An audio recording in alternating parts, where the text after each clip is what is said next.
National federation of Indian railway general secretary Marri Raghavaiah కీలక వ్యాఖ్యలు చేశారు. భారతీయ రైల్వేలో ఖాళీగా ఉన్న 2 లక్షల ఉద్యోగాలను వెంటనే భర్తీ చేయాలన్నారు.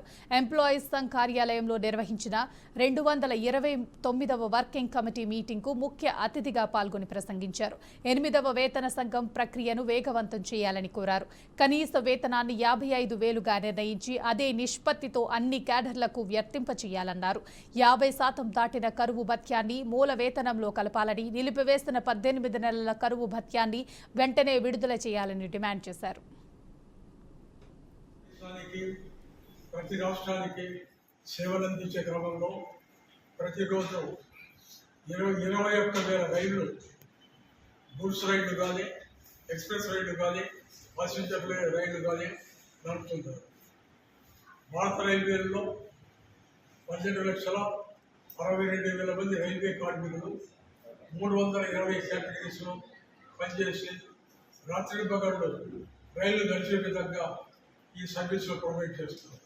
2024-25 ఆర్థిక సంవత్సరంలో భారత రైల్వేలు 1,617 మిలియన్ టన్నుల సరుకు రవాణా చేసి గత రికార్డులు కూడా బ్రేక్ చేసి ఆదాయాన్ని పెంచగలిగింది, ఆపరేటింగ్ రేషియో పెంచగలిగింది, ఉత్పాదన పెంచగలిగింది.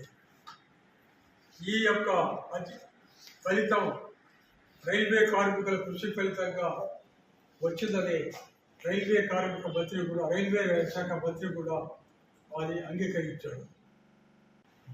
దాదాపు 2 లక్షల పోస్టులు ఖాళీగా ఉంటున్నాయి. ఆ పోస్టుల యొక్క పని భారం, పని ఒత్తిడి ప్రస్తుతం ఉన్నటువంటి రైల్వే కార్మికుల పైన పడుతుంది. కాబట్టి దానిపైన కూడా రేపు జనరల్ కౌన్సిల్ మీటింగ్ లో చర్చ జరగబోతుంది.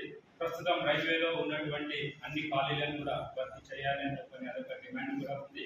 అదే రకంగా ఈనాడు కేంద్ర ప్రభుత్వం తీసుకుంటున్నటువంటి కార్మిక వ్యతిరేక నిర్ణయాల పైన, అంటే ప్రస్తుతం 29 కార్మిక చట్టాలు ఉన్న దాన్ని సవరించి 4 కార్మిక కోడ్లుగా తీసుకొచ్చి కార్మిక ఉద్యమాన్ని అణిచివేయాలని చెప్పని ఈ కేంద్ర ప్రభుత్వం ప్రయత్నాలు చేస్తుంది.